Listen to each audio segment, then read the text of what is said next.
Principios básicos aplicados en electroterapia. En esta clase veremos los aspectos físicos y neurofisiológicos presentes en la aplicación de agentes físicos relacionados con la corriente eléctrica. ¿Qué es lo que necesitamos saber? En general necesitamos saber que tiene que haber una intervención entre el tejido vivo con la corriente eléctrica y por lo tanto las respuestas fisiológicas que nosotros pudiéramos llegar a tener se van a relacionar con estos comportamientos que son propios del cuerpo humano, pero asociados al estímulo y a la formación de algunos ejemplos potenciales de acción para poder lograr las respuestas biológicas. ¿Qué necesito saber para esto? En general necesito saber que la forma de aplicación es en base a electrodos. Los electrodos que nosotros podemos ver normalmente tienen ciertas características en base a sus cargas. En este caso vemos el electrodo de color negro, el cual nos va a determinar ya que sus características ya van a estar relacionadas con la concentración mayor de electrones y por lo tanto este va a ser el que va a entregar la carga eléctrica hacia el otro electrodo que se llama ánodo.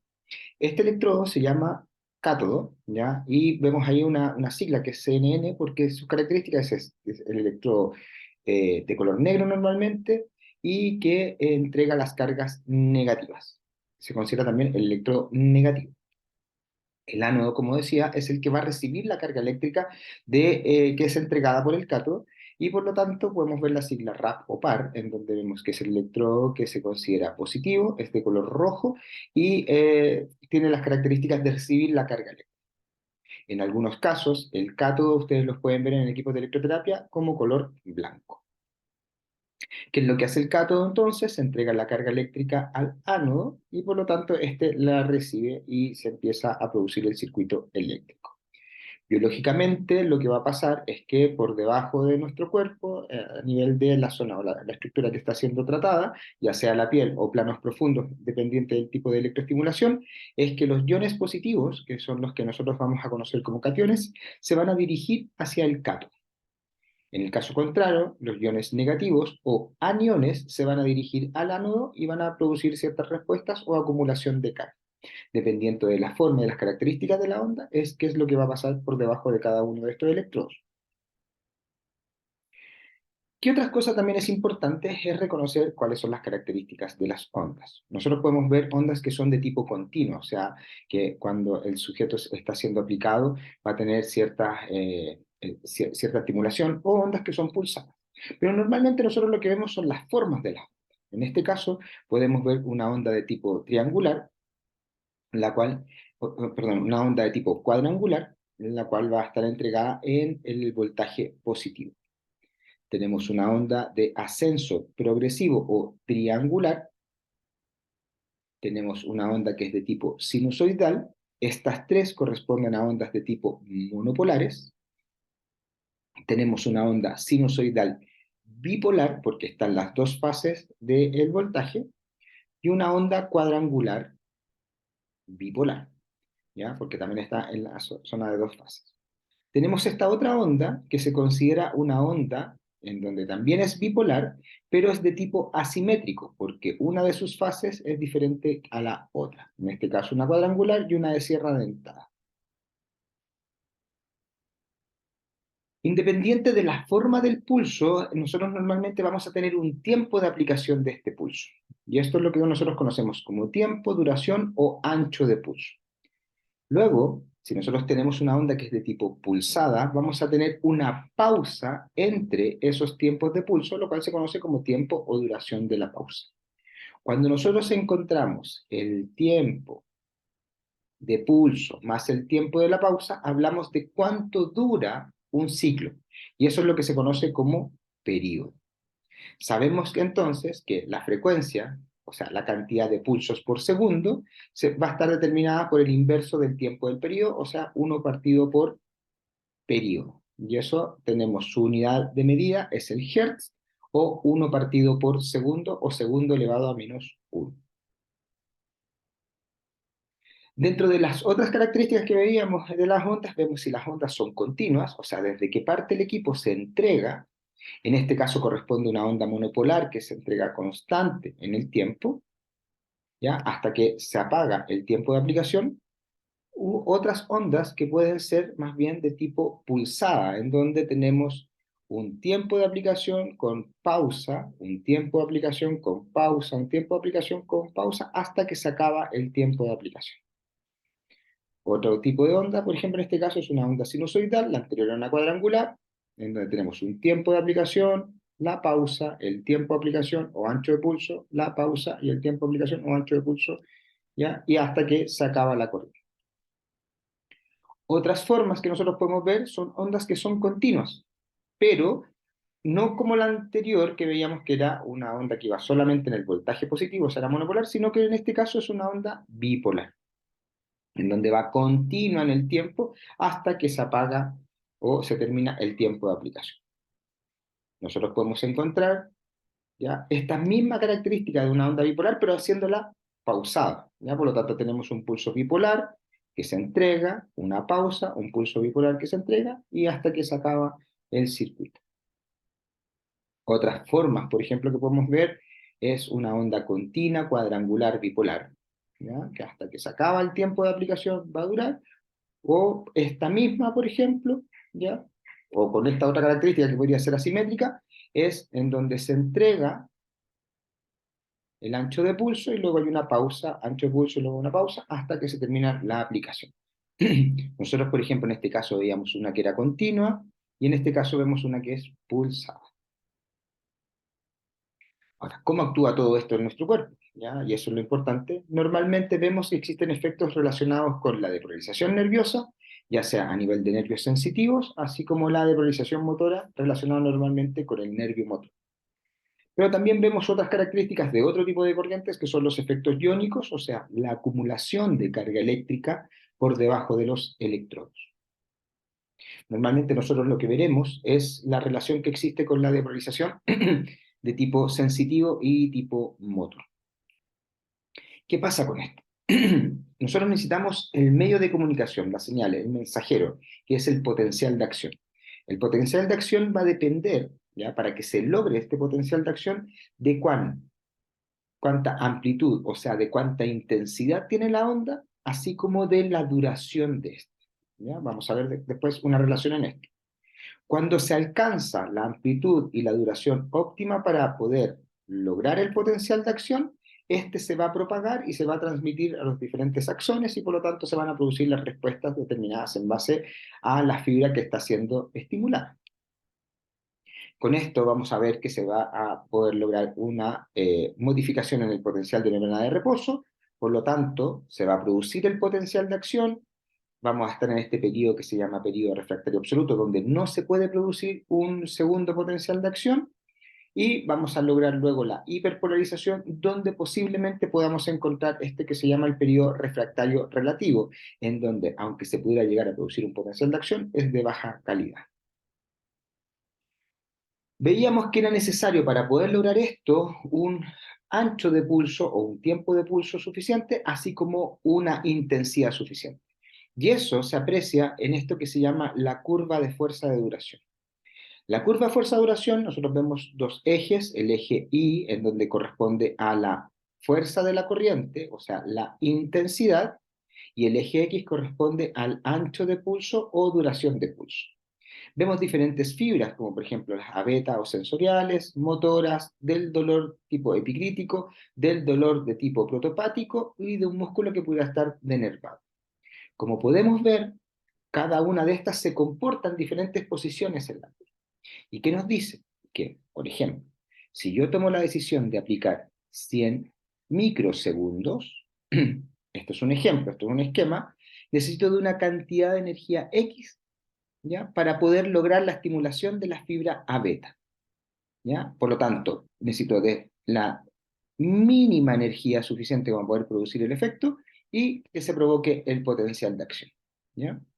Ahora, ¿qué puede ocurrir? Que si yo sigo aumentando la intensidad, ya tuve la respuesta de la fibra A beta y en algún momento podría llegar a producir hasta una contracción muscular, ¿ya?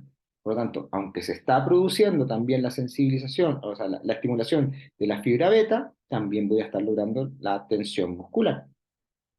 Y si yo siguiera aumentando la intensidad, quizás llego a producir dolor, ¿ya? Y así es donde nosotros vamos viendo cómo se relaciona. El concepto de la curva fuerza-duración es fundamental dentro de la aplicación de electroterapia porque nos permite ser más específicos en torno a la aplicación de la corriente eléctrica. Y es posible que quizás nosotros ni siquiera sepamos de qué se trata la onda, cuáles son las características, pero podamos hasta crear un sistema de electroestimulación para nuestros pacientes. La mínima intensidad necesaria para poder producir una respuesta, o sea, si yo estoy aquí, recordamos que no se produce el potencial de acción, sino que es acá, por la ley del todo o nada, se conoce como reo base.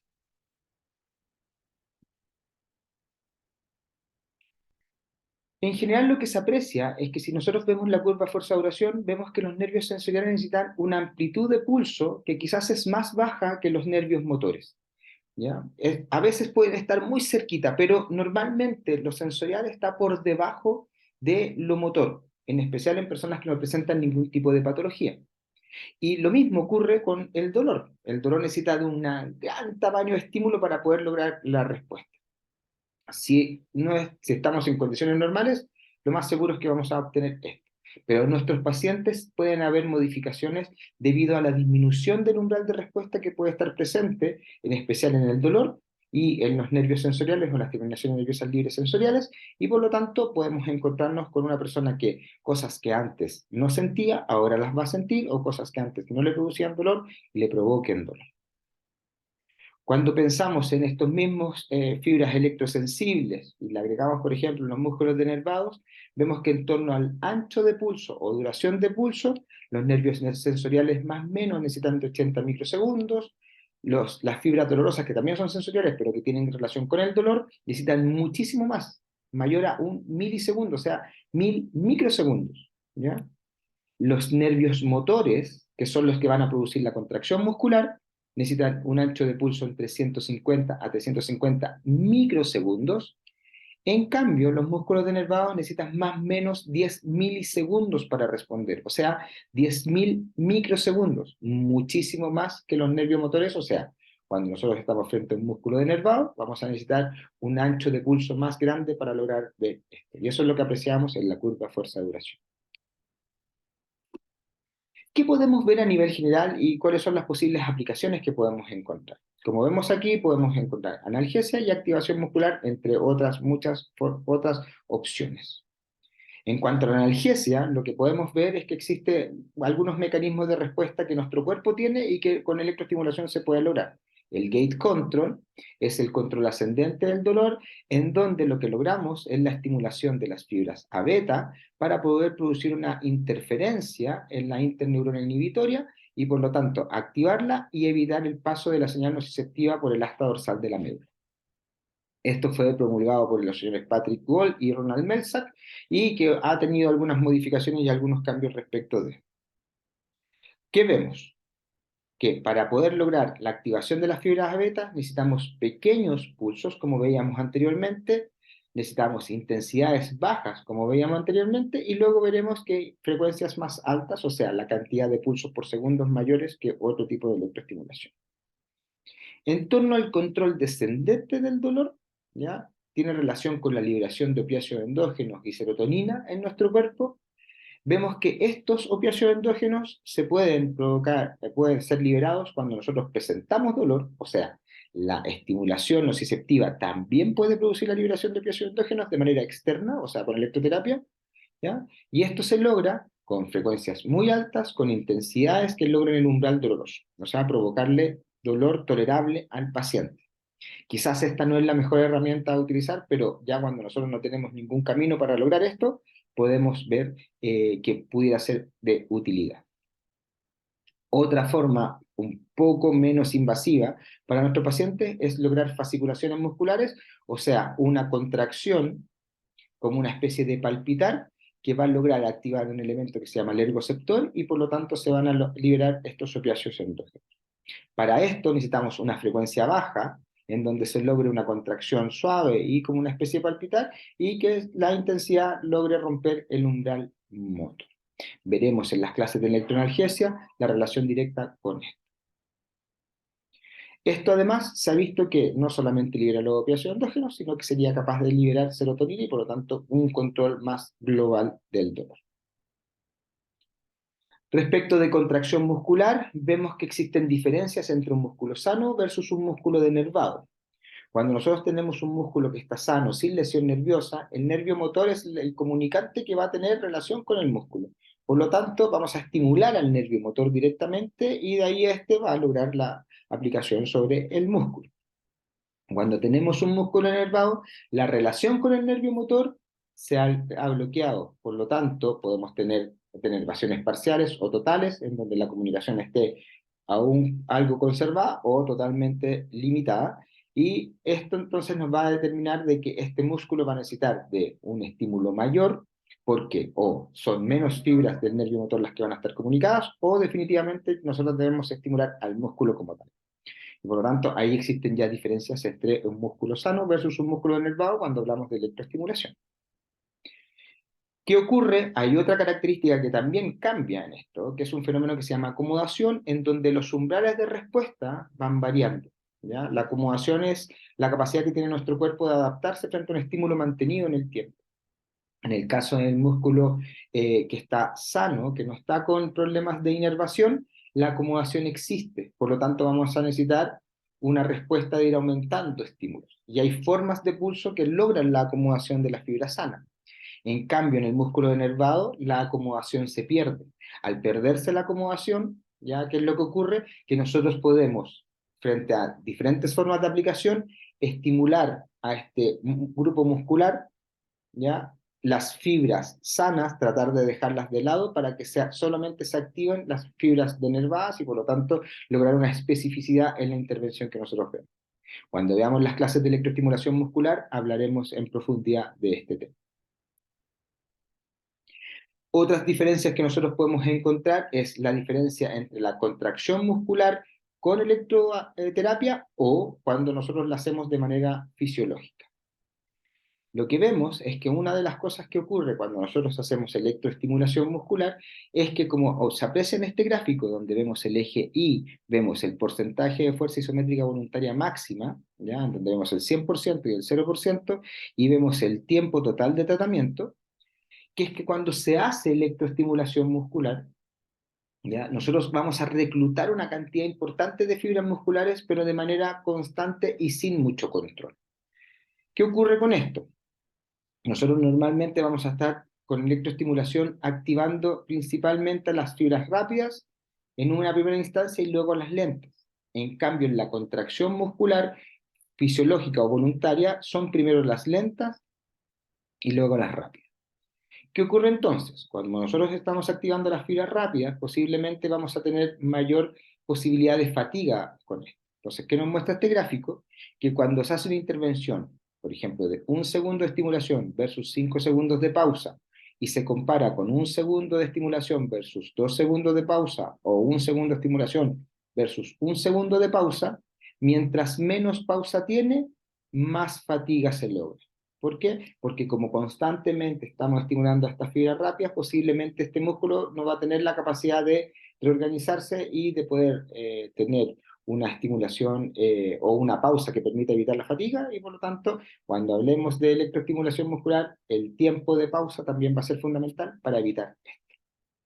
¿Por qué? Porque nosotros con electroestimulación muscular no tenemos una coordinación, sino que tenemos un estímulo externo que nos va a provocar la contracción. En cambio, cuando hacemos una contracción muscular fisiológica, existe todo un sistema de control motor que nos va a permitir la coordinación y se tiende normalmente a evitar la fatiga. ¿Qué otras aplicaciones nosotros podemos encontrar? Podemos buscar la contracción muscular para aumentar el reclutamiento de fibras musculares, para activar la musculatura y por lo tanto lograr una mejor activación. Ejemplo, en el paciente hemipléjico, en donde podemos ver que puede lograr un mayor reclutamiento voluntario de la musculatura de extremidad inferior y por lo tanto actuar como una especie de órtesis. También se ha visto que puede aumentar la excitabilidad de la motoneurona y por lo tanto lograr un mejor reclutamiento, lograr un mejor control, aumentar los inputs sensoriales y por ende realizar movimientos, ¿ya? Y activación de grupos musculares con esta suerte de estímulo que está logrando esta corriente eléctrica. Y eso podría ser un factor que tributara a que pudiera ser una muy buena decisión en algunos casos la aplicación de electroestimulación cuando el paciente no logra activar. Como por ejemplo en el caso del paciente hemipléjico donde se logra.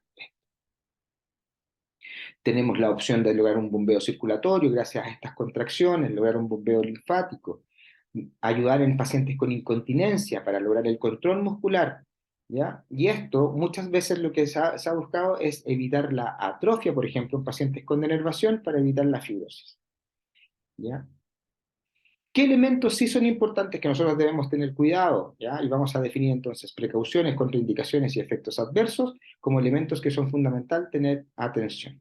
Las precauciones son los elementos relativos, ¿ya? No todas las personas van a tener alguna complicación, en algunos casos nosotros podríamos llegar a hacer la aplicación, pero cuando hablamos de contraindicación contraindicación absoluta es cuando no se debe tomar la decisión de la aplicación. Y los efectos adversos corresponden a las cosas negativas que nosotros podemos encontrar por la aplicación de la cortina. Las precauciones que tenemos son en personas con enfermedad cardíaca, ¿ya? Pero si yo lo aplico en una zona lejana al corazón, tal vez no vamos a tener ningún problema. En personas con alteración del comportamiento a nivel psicológico, en personas con problemas de sensibilidad en la piel, existen corrientes que ayudan para eso. En personas con tumores malignos, ¿ya? En el caso, por ejemplo, de la electroanalgesia, se ha visto que se utiliza en personas con cáncer severo y por lo tanto podría ser una buena aplicación para lograr el control. Así como también en zonas con irritación de la piel o herida abierta, donde quizás no lo voy a aplicar en la misma zona, pero podríamos hacer la aplicación lejana a la zona. En el caso de las contraindicaciones absolutas están las personas con marcapasos, personas con arritmia cuando se aplica en el tórax, en el seno carotídeo que nos puede producir desmayo, en áreas con problemas como venosis o trombosis arterial o tromboflebitis donde podamos liberar este trombo y por lo tanto tener riesgo de embolia en la persona. Y en zonas cercanas al embarazo también, aunque en algunos casos se ha estudiado, se ha analizado de que los efectos, por ejemplo, de la electroanalgesia no son negativos en las personas embarazadas, ¿ya? Hay algunas partes donde también se describe que podría ser mejor evitar la aplicación de cualquier tipo de electroestimulación versus el hacerlo. ¿Qué efectos adversos podemos encontrar? Las quemaduras eléctricas, cuando hay una acumulación excesiva de corriente o hay mucha resistencia al paso de la onda, podemos tener algún daño en la piel. Y esto normalmente nosotros lo podemos ver o porque hemos hecho una mala dosificación o porque hay mal medio de conducción, hay problemas en los electrodos autoadherentes o es demasiada la energía que estamos aplicando. Hay personas que son alérgicas, ¿ya? A los materiales por los cuales están constituidos los electrodos y por lo tanto tenemos que tener cuidado con eso. Y hay personas que son totalmente intolerantes a la aplicación de cualquier intervención de electroterapia o por experiencias negativas o porque no son capaces de tolerar y por lo tanto también va a tener un efecto adverso que quizás tiene que ver más bien con el componente psicológico o definitivamente producirle dolor. Por lo tanto, desde esta línea nosotros tenemos que tener claro que la electroestimulación, el objetivo es que tenga un comportamiento con nuestro tejido vivo y sus respuestas biológicas y que sea lo más cuidadoso y protegido posible para evitar cualquier tipo de intervención. Muchas gracias y espero que haya quedado claro esta intervención.